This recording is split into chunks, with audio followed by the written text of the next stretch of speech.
Hi అండి. దోసకాయ టమాటా చట్నీ అనమాట. ఇదిగోండి దోసకాయలు ముందుగా ఇలా కట్ చేసి పెట్టుకోవాలి. చట్నీకి కావాల్సిన పచ్చిమిర్చి ఇలా మధ్యలో తిరుపుకొని కడిగి బాటిల్లో వేసుకొని వేయించుకోవాలి. వాటర్ అంతా పోయిన తర్వాత కొంచెం నూనె వేసుకోవాలి. నూనె వేసిన అన్ని టమాటాలు కట్ చేసుకొని ఆ మిర్చిలో కలిపి వేయించుకోవాలి. పచ్చిమిర్చి వేగుతున్నాయి, అందుకే వాటర్ అంతా లాగేసుకుని అందుకే 2 స్పూన్లు నూనె వేసుకున్నాను.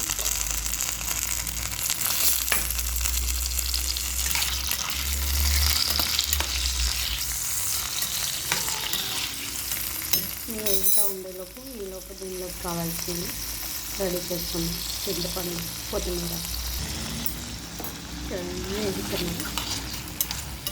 టమాటాలు బాగున్నాయి అన్నమాట. నాటు టమాటాలు అనుకుంటా, అందుకనే మంచిగా వాటర్ వస్తుంది.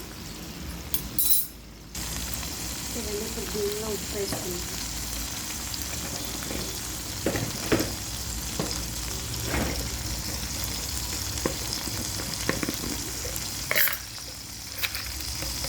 కొంచెం వేసుకుంటే టమాటాలు తొందరగా మగ్గుతాయి కదా, మగ్గడానికి వాటర్ అది బాగా వస్తుంది.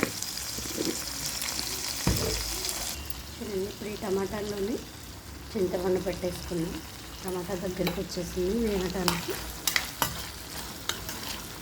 చింతపండు పెట్టేసుకున్నాం. చిన్నది వేగిపోయింది. ఇప్పుడు దీన్ని మిక్సీలో వేసుకున్నాం. చూడండి, మిక్సీలో వేసాను, చిన్న మిక్సీ జార్లో. ఇప్పుడు ఇందాక కొంచెం ఉప్పు వేసుకున్నాం కదా, ఇప్పుడు చూసుకొని ఉప్పు వేసుకోవాలి. మనం ఎంత తింటామో అంత. తర్వాత జీలకర్ర అయితే నేను కొంచెం ఎక్కువ వేస్తాను, ఎందుకంటే ఎలాగో జీలకర్ర పిల్లలు ఉట్టిగా తినమన్నా తినరు కదా, అందుకని ఈ చట్నీల్లో అట్లా ఎక్కువ వేస్తే వాళ్ళకి హెల్త్కి మంచిది కదా. వెల్లుల్లిపాయలు అయితే వలవకుండా వేస్తేనే మంచిది. ఏమీ గీసు అలా ఏమీ రాదు, మెత్తగా నలిగిపోతుంది అనమాట. ఇప్పుడు దీన్ని ఒకసారి మిక్సీ చేసుకుందాం. చిన్న జార్ ఎందుకో తిరగట్లేదు, పెద్ద జార్లో వేసేసుకో.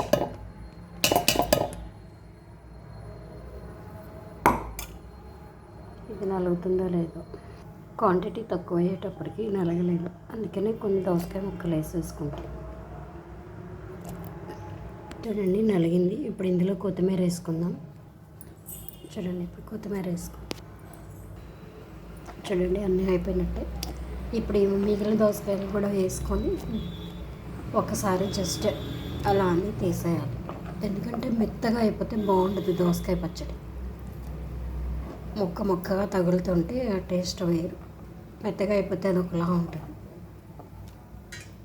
చూసారా, దోసకాయలు ఇలా ముక్కలుగా ఉంటేనే బాగుంటుంది. అట్లా అని మరీ గట్టిగా కాదు, మరీ మెత్తగా కాదు, కొంచెం జస్ట్ అలా వేసి ఇలా తీసేస్తే చాలా టేస్ట్ ఉంటుంది. చూడండి, ఇప్పుడు మనం దీనిలో పోపు చేసుకుందాం.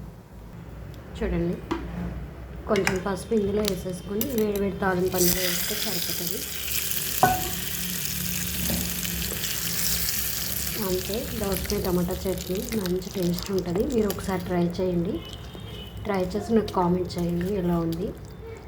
చాలా ఇష్టంగా తింటారు. దోసకాయలో కారం ఎక్కువైందని ఏమనుకోవాల్సిన లేదు, ఎందుకంటే దోసకాయ చప్పగా ఉంటుంది కాబట్టి కారం లాగేస్తుంది.